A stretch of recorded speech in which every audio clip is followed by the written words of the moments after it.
Hello guys, আমি শিল্পা। আমি আবার চলে আসলাম আপনাদের কাছে একটা ছোট্ট মিনি ব্লগ নিয়ে। এই দেখুন, আজকে একটা বৈষ্ণব সেবার অনুষ্ঠানে চলে এসেছি আমার বোনেদের সাথে।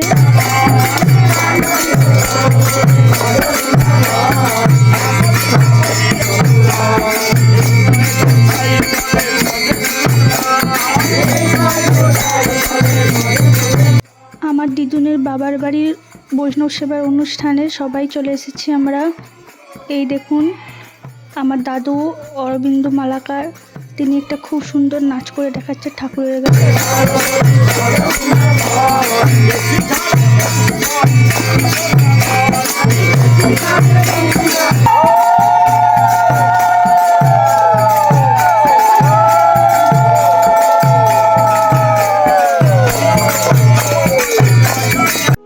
তারপর আমি আর আমার সোনামা আবার বাড়ি ফিরে গেলাম বৈষ্ণব সেবা নিয়ে। আপনারা আমার পাশে থাকুন। বাই।